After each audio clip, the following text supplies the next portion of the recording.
ଦେଖନ୍ତୁ ଆଜି ମହାନ ଜନନାୟକ ମହାନ ସ୍ୱାଧୀନତା ସଂଗ୍ରାମୀ ନବ ଓଡ଼ିଶାର ନିର୍ମାତା ତଥା କୋଟି ଓଡ଼ିଆଙ୍କ ହୃଦୟର ସ୍ପନ୍ଦନ ପ୍ରବାଦ ପୁରୁଷ ବିଜୁ ବାବୁଙ୍କର 110ତମ ଜୟନ୍ତୀ। ଏହି ଅବସରରେ ତାଙ୍କର ଅମୃତ ଅମ୍ଳାନ ସ୍ମୃତି ପ୍ରତି ମୁଁ କୋଟି କୋଟି ନମନ କରୁଛି, ଶ୍ରଦ୍ଧାଞ୍ଜଳି ଜ୍ଞାପନ କରୁଛି ଏବଂ ତାଙ୍କ ନାମରେ ନାମିତ ଦଳ ବିଜୁ ଜନତା ଦଳ ହେଉଛି ଭାରତବର୍ଷର ସବୁଠାରୁ ଦେଶପ୍ରେମୀ ଏବଂ ରାଷ୍ଟ୍ରପ୍ରେମୀ ଦଳ।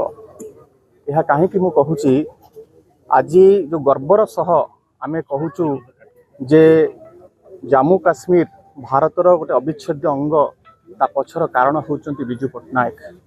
ସେତେବେଳେ ସ୍ୱାଧୀନତା ପରେ ଯେତେବେଳେ ପାକିସ୍ତାନର ଆତଙ୍କବାଦୀ ମାନେ ଜାମ୍ମୁ କାଶ୍ମୀରକୁ ନେଇଯିବା ପାଇଁ ମାଡ଼ି ଆସୁଥିଲେ, ସେତେବେଳେ ଭାରତୀୟ ସୈନିକ ପାଖରେ ଗୋଳା ବାରୁଦ ନଥିଲା।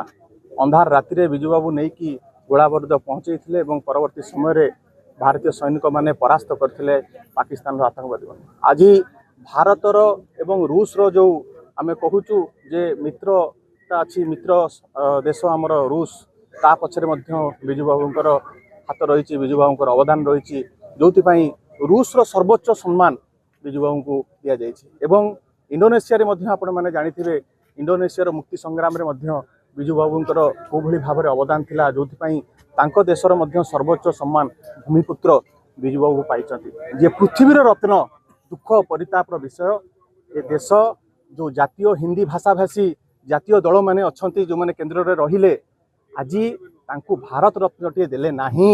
ଇଏ ହେଲା ପ୍ରତ୍ୟେକ ଓଡ଼ିଆଙ୍କର କ୍ଷୋଭର ବିଷୟ। ଏବଂ ଯେଉଁ ବିଜୁବାବୁ ସମଗ୍ର ଭାରତବର୍ଷକୁ ରାସ୍ତା ଦେଖାଇଥିଲେ, ପଞ୍ଚାୟତ ରାଜ ବ୍ୟବସ୍ଥାକୁ ସୁଦୃଢ଼ କରିକି, ପଞ୍ଚାୟତ ରାଜ ବ୍ୟବସ୍ଥାକୁ ଗଢ଼ିକି ଏବଂ କ୍ଷମତାର ବିକେନ୍ଦ୍ରୀକରଣ କରିକି ଏବଂ ସମଗ୍ର ଭାରତ ଯାହାକୁ ରୋଲ ମଡେଲ ରୂପେ ଗ୍ରହଣ କରିଥିଲା, ସେ ପଞ୍ଚାୟତ ରାଜ ଦିବସକୁ ଏ ସରକାର ଭାରତୀୟ ଜନତା ପାର୍ଟି ଆସିଲା ପରେ ତାକୁ କାଟିଦେଲା।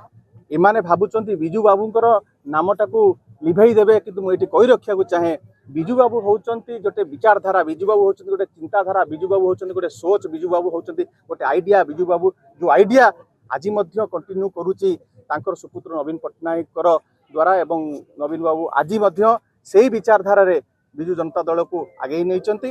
ଏବଂ ଆଜି ସମଗ୍ର ଓଡ଼ିଶା କୃତଜ୍ଞ ନବୀନ ବାବୁଙ୍କ ପ୍ରତି ଏବଂ ବିଜୁ ବାବୁଙ୍କ ପ୍ରତି ଏବଂ ସେ ପରିବାର ପ୍ରତି।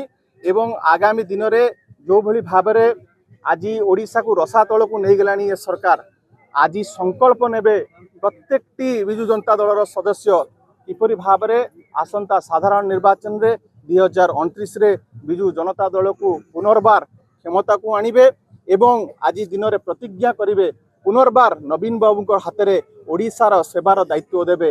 ଏହି ସଂକଳ୍ପ ନେଇକି ଆଜି ଆମେ ବିଜୁ ଜୟନ୍ତୀରେ ସମସ୍ତେ ଯିବା। ଭାରତ ରତ୍ନ ପାଇଁ ଆଗକୁ ଲଢ଼େଇ ଜାରି ରଖିବେ। ନିଶ୍ଚିତ ଭାବରେ କିଛି କିଛି ବ୍ୟକ୍ତି ଏମିତି ଥାଆନ୍ତି ଯେଉଁମାନେ କୌଣସି ସମ୍ମାନରୁ ବହୁତ ଉପରେ, ଏବଂ ସେଭଳି ଜଣେ ବ୍ୟକ୍ତିତ୍ୱ ହେଉଛନ୍ତି ବିଜୁ ପଟ୍ଟନାୟକ। ଆଜି ଏମାନେ ସମ୍ମାନ ଦେଉନାହାନ୍ତି।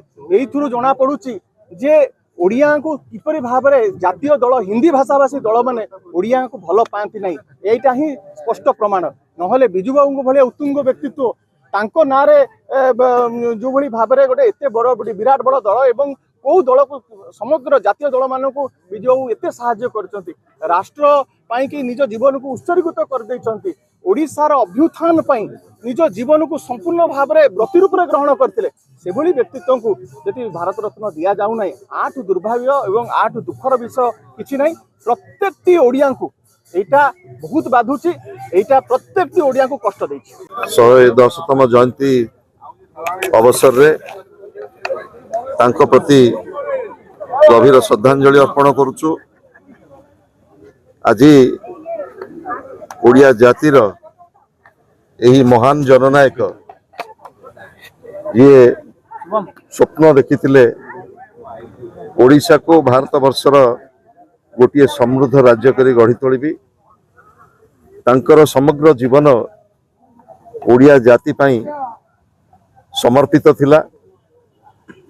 ସେ ଏକଧାରରେ ଏଭଳି ଜଣେ ଜନନାୟକ ଯିଏ ସ୍ୱାଧୀନତା ଆନ୍ଦୋଳନରେ ଭାଗ ନେଇଛନ୍ତି, ଯିଏ ଓଡ଼ିଶା ବିକାଶର ଧୁରିଣକର୍ତ୍ତା ଥିଲେ ଏବଂ ଭାରତବର୍ଷର ଓଡ଼ିଶାର ପରିଚୟ କହିଲେ ଅତ୍ୟୁକ୍ତି ହେବ ନାହିଁ।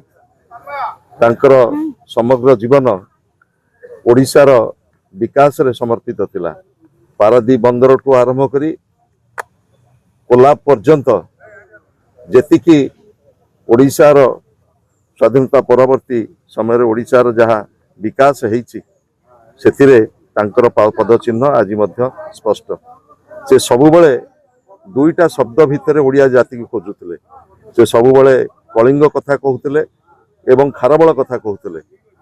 ସେ ଏଇଥିପାଇଁ କହୁଥିଲେ ଯେ ଓଡ଼ିଆ ଜାତି ଦିନେ ଗଙ୍ଗା ଠାରୁ ଗୋଦାବରୀ ପର୍ଯ୍ୟନ୍ତ ଏଇ ଯୋଉ କଳିଙ୍ଗ ସାମ୍ରାଜ୍ୟ ଏବଂ ଯାହାର ଶାସନ କରୁଥିଲେ ଐର ଖାରବଳ, ସେ ସବୁବେଳେ ଓଡ଼ିଶାର ଯୁବକ ଛାତ୍ର ମେହନତୀ ମଣିଷ ସମସ୍ତଙ୍କ ମନ ଭିତରେ ପୁରେଇବାକୁ ଚେଷ୍ଟା କରୁଥିଲେ ତମେ ଅଦ୍ୟମ ସାହସୀ ହୁଅ, ସ୍ୱପ୍ନଦ୍ରଷ୍ଟା ହୁଅ, ଖାରବଳ ଭଳି ଶକ୍ତିଶାଳୀ ହୁଅ। ଆଜି ସେଇ ମହାନ ଜନନାୟକ ଆଧୁନିକ ଓଡ଼ିଶାର ନିର୍ମାତା ପ୍ରବାଦ ପୁରୁଷଙ୍କ ପ୍ରତି ଆମେ ଶ୍ରଦ୍ଧାଞ୍ଜଳି ଅର୍ପଣ କଲାବେଳେ ଆଜି ସଂକଳ୍ପ ନେବା ତାଙ୍କର ଯୋଉ ସ୍ୱପ୍ନ ତାଙ୍କର ଯୋଉ ଚିନ୍ତା ଏବଂ ଚେତନା ଆମକୁ ବର୍ଷ ବର୍ଷ ଧରି ଏମିତି ଅନୁପ୍ରାଣିତ କରିଥାଉ।